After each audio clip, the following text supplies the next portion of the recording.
Income from സാലറിയിലെ പെർക്വിസിറ്റുകളാണ് നമ്മൾ discuss ചെയ്തുകൊണ്ടിരിക്കുന്നത്. Last ക്ലാസ്സിൽ നമ്മൾ റെൻറ്റ് ഫ്രീ അക്കോമഡേഷൻ എങ്ങനെയാണ് ചെയ്യുക എന്നുള്ളത് നമ്മൾ നോക്കിയിട്ടുണ്ട്. അപ്പോൾ ഈ പെർക്വിസിറ്റ്സുകളെല്ലാം എടുത്തു കഴിഞ്ഞാലും വാല്യുവേഷൻ കുറച്ചൊരു ബുദ്ധിമുട്ടാണ്, അതിൻ്റെ കാൽക്കുലേഷൻ കാര്യങ്ങളൊക്കെ. പക്ഷേ അതിൻ്റെ ഒരു ടെക്നിക്ക് അല്ലെങ്കിൽ അതിൻ്റെ ഒരു കോർ പോയിൻ്റ് നമ്മൾ ഓർത്ത് വെച്ച് കഴിഞ്ഞാൽ നമുക്കിത് വളരെ എളുപ്പമാണ്. RFIയുടെ കേസിലും നമ്മൾ കഴിഞ്ഞ ക്ലാസ്സിൽ പറഞ്ഞു എന്താണ് ആദ്യം ശ്രദ്ധിക്കേണ്ടതെന്നുള്ളത്. ഓക്കെ, ഗവൺമെൻറ് എംപ്ലോയി ആണോ നോക്കണം, പ്രൈവറ്റ് എംപ്ലോയി ആണോ നോക്കുക. ഇനി ഗവൺമെൻറ് എംപ്ലോയി ആണെങ്കിൽ എന്ത് ചെയ്യണമെന്ന് നമ്മൾ പഠിച്ച് വെച്ചിട്ടുണ്ട്. ഇനി പ്രൈവറ്റ് എംപ്ലോയി ആണെങ്കിൽ ആ അക്കോമഡേഷൻ ഓൺ ചെയ്യുന്നത് എംപ്ലോയർ ആണോ നോക്കുക, അല്ല ആ അക്കോമഡേഷൻ എംപ്ലോയർ ലീസിനോ റെൻറ്റിനോ എടുത്താണോ നോക്കുക. ഓക്കെ, അപ്പം ഇങ്ങനെയുള്ള കുറച്ച് ടെക്നിക്കുകൾ നമ്മൾ ഓർത്ത് വെച്ച് കഴിഞ്ഞാൽ തന്നെ നമുക്ക് ഈ കാര്യങ്ങളൊക്കെ പെട്ടെന്ന് ചെയ്യാൻ വേണ്ടി സാധിക്കും. ഇതിൽ ഏറ്റവും കൂടുതൽ ബുദ്ധിമുട്ടുണ്ടാക്കുന്ന ഒരു പെർക്വിസിറ്റ് വാല്യുവേഷൻ എന്ന് പറയുന്നത് മോട്ടോർ കാറിൻ്റെ വാല്യുവേഷനാണ്. നമുക്കത് ഓർത്ത് വെക്കാനും അല്ലെങ്കിൽ അതിൻ്റെ ക്വസ്റ്റ്യൻ കാണുന്ന സമയത്ത് ഇത് എങ്ങനെയാണ് അപ്ലൈ ചെയ്യേണ്ടതെന്ന് നമുക്കത് പെട്ടെന്ന് എന്താവില്ല, മനസ്സിലാവില്ല. അപ്പം നമുക്കിതിൻ്റെ കൺസെപ്റ്റ് മാത്രം നോക്കാം. പ്രോബ്ലം നമുക്ക് വരുന്ന ക്ലാസ്സിൽ ഡിസ്കസ് ചെയ്യാം. ഇതിൻ്റെ ഒരു മോട്ടോർ കാർ വാല്യുവേഷൻ എങ്ങനെയാണ് ചെയ്യേണ്ടത് അല്ലെങ്കിൽ എങ്ങനെയാണ് അതിൻ്റെ ക്ലാസിഫിക്കേഷൻ വരുന്നതെന്ന് മാത്രം നമുക്ക് ഈ ഒരു വീഡിയോയിൽ നോക്കാം. അതിനുവേണ്ടി ഞാനൊരു മോട്ടോർ കാറിൻ്റെ വാല്യുവേഷനെ ഒരു ടേബിൾ ഫോമിലേക്ക് മാറ്റിയിട്ടുണ്ട്. അപ്പം മോട്ടോർ കാർ വാല്യുവേഷനാണ്. അപ്പം ഇവിടെ 3 കേസുകൾ വരുന്നുണ്ട്. ഒന്ന്, car owned by employer and expense met by employer. അവിടെ രണ്ടും എന്താണ്, എംപ്ലോയറാണ്. കാറ് ആരുടെ ഉടമസ്ഥതയിലാണുള്ളത്, എംപ്ലോയറിൻ്റെ ഉടമസ്ഥതയിലാണുള്ളത്. ആ കാറുമായിട്ട് ബന്ധപ്പെട്ടുള്ള എക്സ്പെൻസും കാര്യങ്ങളൊക്കെ മീറ്റ് ചെയ്യുന്നത് ആര് തന്നെയാണ്, എംപ്ലോയറാണ്. സെക്കൻഡ് കേസ് നോക്കിയാൽ നിങ്ങൾ, car owned by employer and expense met by employee. Car own ചെയ്യുന്ന എംപ്ലോയറാണ്, പക്ഷേ അതുമായിട്ട് ബന്ധപ്പെട്ട എക്സ്പെൻസുകളൊക്കെ മെറ്റ് ചെയ്യുന്ന ആരാണ്, എംപ്ലോയി ആണ്. Then third case, car owned by employee. ഇതാണ് ഇതിൻ്റെ കേസുകൾ വരുന്നത്. അപ്പോൾ നിങ്ങളൊരു ക്വസ്റ്റ്യൻ കിട്ടുന്ന സമയത്ത് ആദ്യം നോക്കേണ്ടത് ഈ 3-ൽ ഏതാണ് നോക്കണം. ഓക്കെ, അത് ലെഫ്റ്റ് സൈഡിൽ നമ്മൾ 3 ക്ലാസിഫിക്കേഷൻ കൊടുത്തിട്ടുണ്ട്, അതിലേതാണ് നോക്കുക. ഇനി അത് ഡിസൈഡ് ചെയ്ത് കഴിഞ്ഞാൽ നമ്മൾ നോക്കേണ്ടത് എവിടെയാണ്, റൈറ്റ് സൈഡിലെ ക്ലാസിഫിക്കേഷനാണ്. ഓക്കെ, ആദ്യം നിങ്ങൾ എന്ത് ചെയ്യുക, ഇതിലേതാണ് നമുക്ക് അപ്ലിക്കബിൾ നോക്കാം ക്വസ്റ്റ്യൻ കിട്ടിക്കഴിഞ്ഞാൽ. അടുത്ത് നിങ്ങൾ നോക്കേണ്ടത് അത് തീരുമാനിച്ചു കഴിഞ്ഞാൽ അല്ലെങ്കിൽ അത് മനസ്സിലാക്കി കഴിഞ്ഞാൽ പിന്നെ നമ്മൾ നോക്കേണ്ടതാണ് മുകളിലുള്ള ക്ലാസിഫിക്കേഷനാണ്. അവിടെയും 3 ക്ലാസിഫിക്കേഷൻ ഉണ്ട്. എന്തൊക്കെയാണ്, ഒഫീഷ്യൽ പർപ്പസ് ഉണ്ട്, പ്രൈവറ്റ് പർപ്പസ് ഉണ്ട്, ഒഫീഷ്യൽ ആൻഡ് പ്രൈവറ്റ് പർപ്പസ് ഉണ്ട്. ഓക്കെ ആണല്ലോ. അപ്പം ഇതാണ് നിങ്ങൾ ആദ്യം ശ്രദ്ധിക്കേണ്ട കാര്യം. Okay, car owned by employer and expense met by employer ആണോ നോക്കുക. ഇനി car owned by employer and expense met by employee ആണോ നോക്കുക. ഇനി കാർ ഓൺഡ് ബൈ എംപ്ലോയി ആണോ നോക്കുക. അത് തീരുമാനിച്ചു കഴിഞ്ഞാൽ ഞാൻ നേരത്തെ പറഞ്ഞ പോലെ തന്നെ മുകളിലുള്ള ആ ഒരു ക്രൈറ്റീരിയ നിങ്ങൾ നോക്കുക. ഒഫീഷ്യൽ പർപ്പസിനാണോ, പ്രൈവറ്റിനാണോ, അല്ലെങ്കിൽ രണ്ടിനും കൂടിയാണോ യൂസ് ചെയ്യുന്നത് നോക്കാം. ഓക്കെ ആണല്ലോ. അപ്പോൾ നമുക്ക് ഒന്നാമത്തെ കേസ് നോക്കാം. Car owned by employer and expense met by employer. Car own ചെയ്യുന്ന എംപ്ലോയറാണ്, എക്സ്പെൻസ് മെറ്റ് ചെയ്യുന്നതും ആരാണ്, എംപ്ലോയറാണ്. അപ്പോൾ അതിൻ്റെ എന്താണ് ക്രൈറ്റീരിയ വെച്ചിട്ട് ഒഫീഷ്യൽ പർപ്പസിന് വേണ്ടിയിട്ടാണ് കാർ യൂസ് ചെയ്യുന്നതെങ്കിൽ പെർക്വിസിറ്റ് വാല്യൂ എന്താണ്, നില്ലാണ്. നമ്മളതിന് ടാക്സ് ഒന്നും കൊടുക്കേണ്ട ആവശ്യമില്ല. ഇനി ഈ കാറ് എംപ്ലോയി പ്രൈവറ്റ് പർപ്പസിന് വേണ്ടിയിട്ട് മാത്രമാണ് യൂസ് ചെയ്യുന്നതെങ്കിൽ എങ്ങനെയാണ് അതിൻ്റെ പെർക്വിസിറ്റ് വാല്യൂ ടാക്സബിൾ ആവുക എന്നുള്ളതാണ് നോക്കുന്നത്. അതിൽ ഫസ്റ്റ് വൺ എന്താണ്, എക്സ്പെൻഡിച്ചർ ഇൻകേർഡ് ബൈ എംപ്ലോയർ. ഇതുമായിട്ട് ബന്ധപ്പെട്ടുള്ള എക്സ്പെൻസുകൾ എംപ്ലോയർ എത്രയാണോ ഇൻകർ ചെയ്തത്, അല്ലെങ്കിൽ എംപ്ലോയർ എത്രയാണോ ചിലവാക്കിയിട്ടുള്ളത്, അല്ലെങ്കിൽ എംപ്ലോയർ എത്രയാണോ അതിന് വേണ്ടി മീറ്റ് ചെയ്തിട്ടുള്ളത്, അത് പ്ലസ് സാലറി ഓഫ് ഡ്രൈവർ. ഒന്ന്, expenditure incurred by employer, employer ഈ കാറിന് വേണ്ടി ചിലവഴിച്ച തുക, പ്ലസ് സാലറി ഓഫ് ഡ്രൈവർ, ഡ്രൈവറുടെ salary, plus 10% of cost of car. ഈ 3 കാര്യങ്ങൾ ആഡ് ചെയ്യാം. ഇനി എംപ്ലോയിൻ്റെ കയ്യിൽ നിന്ന് നമ്മൾ എന്തെങ്കിലും റിക്കവർ ചെയ്തിട്ടുണ്ടെങ്കിൽ, ഈ ഒരു കാറിൻ്റെ എക്സ്പെൻസ് കാറ് എംപ്ലോയിക്ക് കൊടുത്തതുമായി ബന്ധപ്പെട്ടിട്ട് എംപ്ലോയിൻ്റെ കയ്യിൽ നിന്ന് നമ്മൾ എന്തെങ്കിലും എമൗണ്ട് തിരിച്ച് പിടിക്കുന്നുണ്ട് എങ്കിൽ അതെന്ത് ചെയ്യണം, മൈനസ് ചെയ്യണം. ഓക്കെ ആണല്ലോ. ഇപ്പോൾ കൃത്യമായിട്ട് ശ്രദ്ധിക്കുക. പ്രൈവറ്റ് പർപ്പസിനാണെങ്കിൽ എന്തൊക്കെയാണ് നമ്മൾ ആഡ് ചെയ്യേണ്ടത്, എംപ്ലോയർ ഈ കാറിന് വേണ്ടി ചിലവഴിച്ച തുക, expense incurred by employer, salary of driver, 10% of cost of car. ഇനി എംപ്ലോയിൻ്റെ അടുത്ത് നിന്ന് നമ്മൾ എന്തെങ്കിലും ഇതുമായിട്ട് ബന്ധപ്പെട്ടുള്ള എമൗണ്ട് റിക്കവർ ചെയ്തിട്ടുണ്ടെങ്കിൽ അതെന്ത് ചെയ്യണം, ലെസ് ചെയ്യണം. ബാലൻസിങ് ഫിഗർ ആയിരിക്കും എന്ത്, ടാക്സബിൾ പെർക്വിസിറ്റ്സ് വാല്യൂ. ഇനി ഈ ഒരു കേസിൽ, അതായത് car owned by employer and expense met by employer, ഈ കാർ 2 പർപ്പസിന് വേണ്ടിയിട്ടും യൂസ് ചെയ്യുകയാണ് എങ്കിൽ, ഒഫീഷ്യൽ പർപ്പസിനാണെങ്കിൽ നില്ലാണ്, പ്രൈവറ്റ് പർപ്പസിനാണെങ്കിൽ നമ്മൾ പറഞ്ഞു, 2 പർപ്പസിനും കൂടിയാണ് ഇത് യൂസ് ചെയ്യുന്നത് എങ്കിൽ എങ്ങനെയാണ് ഇതിൻ്റെ ട്രീറ്റ്മെൻറ്റ് വരിക എന്നുള്ളത്. അവിടെ നിങ്ങൾ ക്വസ്റ്റ്യൻ ശ്രദ്ധിക്കേണ്ട ഒരു കാര്യം, കാറിൻ്റെ സി സി ആണ്. സി സി എന്ന് പറഞ്ഞാൽ ക്യൂബിക് കപ്പാസിറ്റി ആണ്. ഓക്കെ, കാറിൻ്റെ സി സി അഥവാ ക്യൂബിക് കപ്പാസിറ്റി. ക്വസ്റ്റ്യനിൽ കൃത്യമായിട്ടത് പറയും സി സി എത്രയാണെന്നുള്ളത്. 1.6 സി സിയിൽ കുറവാണോ അല്ലെങ്കിൽ 1.6 സി സിയിൽ കൂടുതലാണോ എന്ന് കൃത്യമായിട്ട് ക്വസ്റ്റ്യനിൽ മെൻഷൻ ചെയ്യും. സി സി 1.6ൽ കുറവാണ് എങ്കിൽ നമ്മൾ എത്ര എടുക്കേണ്ടത്? 1800 പെർ മന്ത്.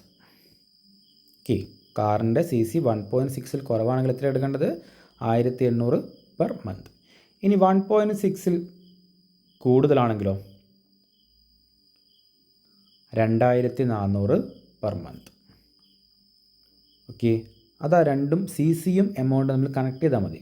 ലെസ് ദാൻ 1.6 ആണെങ്കിൽ സി സി 1800, മോർ ദാൻ 1.6 ആണെങ്കിൽ 2400. ഇനി നമ്മൾ അഡീഷണലി ഒരു ഡ്രൈവറെ പ്രൊവൈഡ് ചെയ്യുന്നുണ്ട് എങ്കിൽ ഡ്രൈവർക്ക് എത്ര രൂപ നമ്മൾ കൊടുക്കണം? 900 രൂപ പെർ മന്ത്. ഓക്കെ ആണല്ലോ. അപ്പം car owned by employer and expense met by employer ആണെങ്കിൽ ആദ്യം സി സി നോക്കാം. 1.6 സി സിയിൽ കുറവാണെങ്കിൽ 1800 പെർ മന്ത്. 1.6 സി സിയിൽ കൂടുതലാണെങ്കിൽ 2400. ഏതാണോ അപ്ലിക്കബിൾ അതെടുക്കുക. അതിൻ്റെ കൂടെ എന്താ ആഡ് ചെയ്യണം? ഡ്രൈവറെ പ്രൊവൈഡ് ചെയ്യുന്നുണ്ടെങ്കിൽ ഡ്രൈവർക്ക് 900 പെർ മന്ത് വെച്ചിട്ട് എന്ത് ചെയ്യാം? ആ ഒരു വാല്യൂ ആഡ് ചെയ്യാം. ആ കിട്ടുന്നതായിരിക്കും നമ്മുടെ പെർക്വിസിറ്റ് വാല്യൂ. ഇനി രണ്ടാമത്തെ കേസ് നോക്കിയാൽ നിങ്ങൾ, car owned by employer and expense met by employee. Car own ചെയ്യുന്ന ആരാണ്? എംപ്ലോയർ ആണ്. എക്സ്പെൻസ് മെറ്റ് ചെയ്യുന്ന ആരാണ്? എംപ്ലോയി ആണ്. അവിടെ പെർക്വിസിറ്റിൻ്റെ വാല്യൂ എന്താണെന്നാണ് നോക്കുന്നത്. ഇനി അത് ഒഫീഷ്യൽ പർപ്പസിനാണെങ്കിൽ നില്ലാണ്. ഓക്കെ, അപ്പം നേരത്തെ നമ്മൾ പറഞ്ഞു, നേരത്തെ കേസിലും ഒഫീഷ്യൽ പർപ്പസ് എന്തായിരുന്നു? നില്ലായിരുന്നു. അപ്പം ഏതൊരു കേസാണെങ്കിലും അത് ഒഫീഷ്യൽ പർപ്പസിന് മാത്രമാണ് യൂസ് ചെയ്യുന്നതെങ്കിൽ പെർക്വിസിറ്റ് വാല്യൂ നില്ലാണ്. അത് നിങ്ങൾ ടാക്സ് കൊടുക്കേണ്ട ആവശ്യം ഇല്ല. ഇനി നമ്മൾ പ്രൈവറ്റ് പർപ്പസിന് വേണ്ടി മാത്രമാണ് ഈ കാർ യൂസ് ചെയ്യുന്നതെങ്കിലോ എന്തൊക്കെയാണ് നമ്മൾ എടുക്കേണ്ടത്? നമ്മൾ നേരത്തെ ചെയ്ത അതേ കേസ് തന്നെയാണ്. Expenditure incurred by employer plus salary of driver plus 10% of cost of car. ഇത് 3 നമ്മൾ ആഡ് ചെയ്യാം. ഇനി നേരത്തെ പറഞ്ഞ പോലെ എന്തെങ്കിലും എമൗണ്ട് എംപ്ലോയിൻ്റെ അടുത്ത് നിന്ന് നമ്മൾ റിക്കവർ ചെയ്തിട്ടുണ്ട് എങ്കിൽ അതെന്ത് ചെയ്യണം? ലെസ് ചെയ്യണം. Less amount recovered from employee. Okay ആണല്ലോ. പ്രൈവറ്റ് പേർപ്പസിൻ്റെ കേസിലാണ്. അപ്പം car owned by employer and expense met by എംപ്ലോയറിൻ്റെ കേസിലും car owned by employer and expense met by എംപ്ലോയിൻ്റെ കേസിലും പ്രൈവറ്റ് പേർപ്പസ് ആണെങ്കിൽ കേസ് അപ്ലിക്കേഷൻ സെയിം ആണ്. അതേപോലെ ഒഫീഷ്യൽ പർപ്പസിൻ്റെ കേസിലും സെയിം ആണ്. ഇനി ഇത് ഒഫീഷ്യൽ ആൻഡ് പ്രൈവറ്റ് പേർപ്പസ് രണ്ടിനും കൂടി ഉപയോഗിക്കുന്നെങ്കിലോ നേരത്തെ പറഞ്ഞ പോലെ തന്നെ സി സി നിങ്ങൾ നോക്കണം. പക്ഷേ എമൗണ്ടിൽ മാറ്റമുണ്ട്. 1.6 സി സിയിൽ കുറവാണെങ്കിൽ എത്രയാണ് പെർ മന്ത്? 600 per month. ഇനി 1.6 സി സിയിൽ കൂടുതലാണെങ്കിലോ 900 പെർ മന്ത്. ഏതാണ് അപ്ലിക്കബിൾ അത് നോക്കുക. 1.6 സി സിയിൽ കുറവാണെങ്കിൽ 600 പെർ മന്ത് എടുക്കുക. 1.6 സി സിയിൽ കൂടുതലാണെങ്കിൽ 900 പെർ മന്ത്. ഇനി if driver is provided 900 per month. അത് നേരത്തെ സെയിം കേസാണ്. ഡ്രൈവറിനെ പ്രൊവൈഡ് ചെയ്യുന്നത് എത്രയാണ്? പെർ മന്ത് 900 രൂപ. ഇനി ലാസ്റ്റ് കേസ് നോക്കി, car owned by employee. Official purpose ആണെങ്കിൽ നില്ലാണ്. ഇനി ഇത് പ്രൈവറ്റ് പേർപ്പസിനാണ് യൂസ് ചെയ്യുന്നതെങ്കിൽ ഈ പ്രൈവറ്റ് പേർപ്പസിന് എംപ്ലോയി യൂസ് ചെയ്യുമ്പം അതിൻ്റെ എന്തെങ്കിലും എക്സ്പെൻസ് എംപ്ലോയർ മെറ്റ് ചെയ്തിട്ടുണ്ട് എങ്കിൽ, ഒന്നുകൂടി പറയാം, പ്രൈവറ്റ് പേർപ്പസിനാണ് കാർ യൂസ് ചെയ്യുന്നത് എങ്കിൽ, അതായത് കാർ ഓൺ ചെയ്യുന്നവരാണ് എംപ്ലോയി ആണ്. ഇനി ആ കാർ ഓൺ ചെയ്യുമ്പം അതിൻ്റെ എക്സ്പെൻസൊക്കെ എംപ്ലോയി തന്നെ എടുക്കുകയാണെങ്കിൽ അത് നമ്മൾ പരിഗണിക്കേണ്ട കാര്യമേ ഇല്ല. കാരണം സ്വന്തം കാറിൻ്റെ ചിലവ് എംപ്ലോയി തന്നെ എടുക്കുന്നു ആണല്ലോ. ഇനി ആ എംപ്ലോയിയുടെ കാറിൻ്റെ ചിലവ് എക്സ്പെൻസുകൾ എംപ്ലോയർ മെറ്റ് ചെയ്യുവാണെങ്കിൽ അത് പെർക്വിസിറ്റായി. അപ്പോൾ ആ കേസിൽ എന്താണ്? Any expense met by employer is fully taxable. Okay ആണല്ലോ. യെസ്. ഇനി എംപ്ലോയിൻ്റെ കയ്യിൽ നിന്ന് എന്തെങ്കിലും എമൗണ്ട് റിക്കവർ ചെയ്തിട്ടെങ്കിൽ അത് നമുക്ക് ഇവിടെയും എന്ത് ചെയ്യാം? ലെസ് ചെയ്യാം. അത് 3 കേസിലും സെയിം ആണ്. ഓക്കെ ആണല്ലോ. യെസ്. അപ്പം 3ാമത്തെ കേസ് എന്നോട് പറയാം, കാർ ഓൺഡ് ബൈ എംപ്ലോയി ആണ്.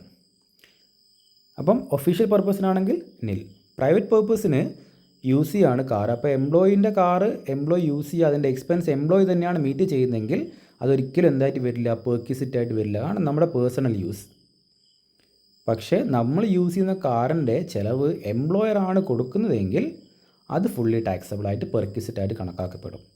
ഇനി എംപ്ലോയിൻ്റെ കയ്യിൽ നിന്ന് എന്തെങ്കിലും എമൗണ്ട് റിക്കവർ ചെയ്തിട്ടുണ്ടെങ്കിൽ അതും എന്ത് ചെയ്യാം, ലെസ് ചെയ്യാൻ വേണ്ടി സാധിക്കും. ഇനി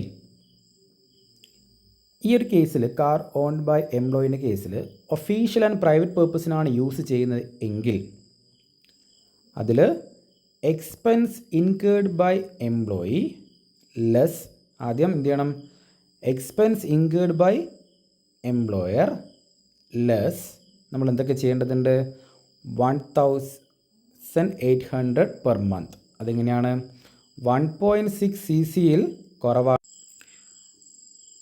എക്സ്പെൻസ് ഇൻകേർഡ് ബൈ എംപ്ലോയർ അല്ലെങ്കിൽ എംപ്ലോയർ എന്തെങ്കിലും എക്സ്പെൻസ് മീറ്റ് ചെയ്തിട്ടുണ്ടെങ്കിൽ അതിൽ നിന്ന് എന്തൊക്കെ മൈനസ് ചെയ്യാൻ പറ്റും, 1.6 cc കുറവാണെങ്കിൽ 1,800 പെർ മന്തും 1.6 cc കൂടുതലാണെങ്കിൽ 2,400 പെർ മന്തും.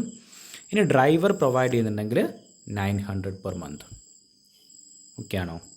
അത് നമ്മൾ എന്താ കാണേണ്ടത്, expense incurred by employer. Okay, അതിൽ നിന്ന് മൈനസ് ചെയ്യണം.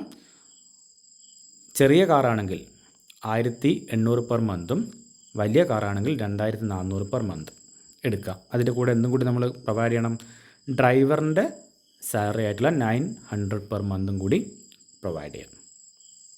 ഓക്കെ ആണല്ലോ? അപ്പോൾ ഈ ഒരു മോട്ടോർ കാറിൻ്റെ വാല്യുവേഷൻ നമ്മൾ നോർമലി നോക്കുന്ന സമയത്ത് വളരെ ഡിഫിക്കൽട്ടായിട്ട് വേണം വരിക. അപ്പോൾ നിങ്ങൾ ശ്രദ്ധിക്കേണ്ട ഒരു 3 കാര്യങ്ങൾ മാത്രം ശ്രദ്ധിക്കാം. ഒന്ന്, ഈ പറഞ്ഞിട്ടുള്ളതിൽ ഏത് ക്രൈറ്റീരിയ ആണ് അവിടെ വരുന്നത് നോക്കാം. യെസ്. 2, അതിന് ശേഷം അത് ഡിസൈഡ് ആയി കഴിഞ്ഞാൽ പിന്നെ നിങ്ങൾ നോക്കേണ്ടത് ഏതാണ്, ഇതാണ് ഒഫീഷ്യൽ ആണോ പ്രൈവറ്റ് ആണോ രണ്ടിനും കൂടിയാണോ നോക്കണം.